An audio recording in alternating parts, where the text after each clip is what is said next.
Hey there, fifth graders. We're going to go ahead and extend our knowledge of adding and subtracting decimals. And we're going to go ahead and start multiplying decimals.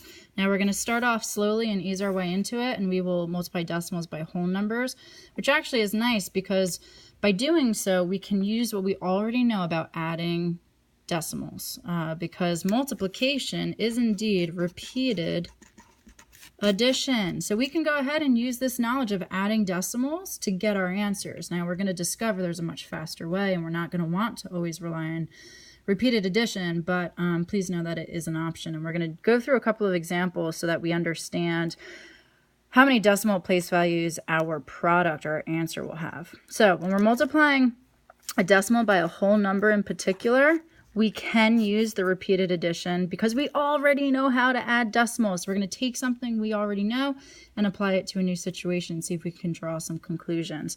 So if we take a look at 3 times 4 and 5/10, that literally translates to 3 sets of, now of is a multiplication word, 4 and 5/10.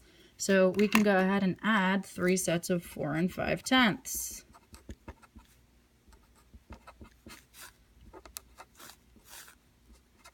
And we bring the decimal straight down, we get 13 and 5/10.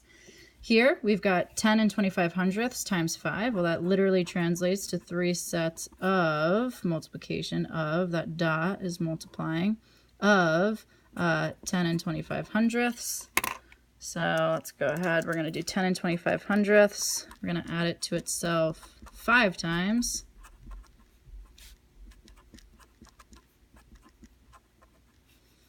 And we get 5, carry the 2, that's 10 plus 2 is 12, 1, 5, bring that decimal straight down, I get 51 and 25 hundredths. And this guy literally translates to 3 sets of, which means multiply, 6 and 8/10. So if I set this one up, oh, sorry, I'm going to go ahead and do 6 and 8/10 4 times. It's 24 plus 3 is 27 and 2/10. Okay, now we're going to use this information, our repeated addition, to come to a conclusion here. What do you notice about the number of place values, in particular the number of decimal place values in your answer, compared to the number of decimal place values in the decimal factor? Now remember, factors are numbers you multiply together. So I want to compare the number of place values, decimal place values, in my answer compared to the number of place values I had in my decimal factor. That was the decimal number that was being multiplied. If you notice, they have the same number of place values. They have the same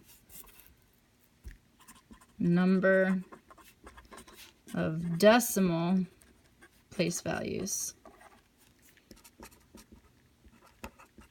That's very important because that's going to help us with our little shortcut to multiplying decimals. So if we keep this in mind, then we can go ahead and multiply our decimals by whole numbers, just like we do with all whole numbers.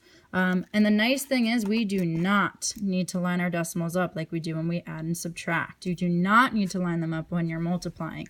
In fact, I suggest you don't. It's definitely easier to put the number with less digits on the bottom and shift it as far to the right as possible. Now I will go through an example where I show you what happens if you do line the decimals up. You'll still get the right answer, no biggie. It will require more work, however, which is not the end of the world. We care the most about getting to the correct answer, and that's still perfectly valid in math. Remember, your product or your answer will have the same number of decimal place values as your decimal factor, as the number that you're multiplying, the decimal number that you're multiplying. So let's redo the 3 problems using multiplication now. So my 4 and 5/10 has 2 digits, 3 only has 1 digit. So I'm going to put the one with less digits on the bottom and furthest to the right. I'm going to ignore the decimal until the end. So I'm going to pretend like this is 45 times 3. I'm just going to multiply like I know how to do. So I've got 15, I regroup, that's going to be 12, 13. Now here is the important part. This has 1 decimal place value, so therefore this will also have 1 decimal place value, 13 5/10, just like we got when we did our repeated addition. Except this is significantly less work using our multiplication skills instead. Let's take a look at what would have happened if I did line my decimals up. So if I did 4.5 times 3.0, let's just see what happens. So I'd multiply my zeros through first. As I move over to the 3, I would need my 0 placeholder. Okay, I multiply 3 by 5, I get 15. 13, I add them up, 1, 3, 5, 0. Now here, I haven't taught you this yet, but it turns out if I have 2 total decimal place values between my 2 factors, then this will have 2, and I still get the same answer. Now, as you can see visually, this is significantly less work than this, so I suggest not lining the decimals up. There's no need to. So let's do this guy together. 10 and 25 hundredths times 5. We multiply like we do normally. Carry the 1. That's going to be 1. Now this is the only difference when you're dealing with decimals. 1, 2, 1, 2. Now in class I've been a little bit silly. I've been calling them dippity-doodahs. There are place values, our decimal place values. If there's 2 up here, there's going to be 2 down here. 6 and 8/10 times 4. 32. Carry the 3. That's 24 plus 3 is 27. This has 1 decimal place value. This will as well. And as you can see, our answers match up with our repeated addition, but is significantly less work. So that's the key, is these little dippity-doodahs counting up your decimal place values. So let's finish these out for a few more examples. 72, 27 plus 7 is 34. This has 1 decimal place value, so will this. 15 and 5/10 times 6.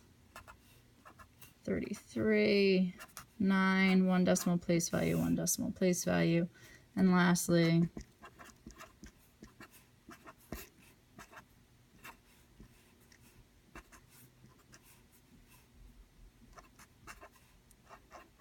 3 decimal place values, 3 decimal place values. Now I can check for reasonableness, and this is actually a really important skill. Let's say by accident, oops, that I thought it was 469 and 26 hundredths. This sounds super wrong to me considering what the original problem was, because this 7 and 821 thousandths is pretty darn close to 8. And 8 times 6 is 48. So I know my answer better be close to 48. And if not, I know I'm wrong. I need to go back and revisit. And then I'd realize, oh, oops, I didn't give enough place values. 1, 2, 3. Oh, okay. 46 and 926 thousandths. That definitely sounds better. That's because this one was wrong. That was wrong. So please use your estimation skills and kind of give yourself a ballpark before you get started. It'll help you avoid a lot of mistakes.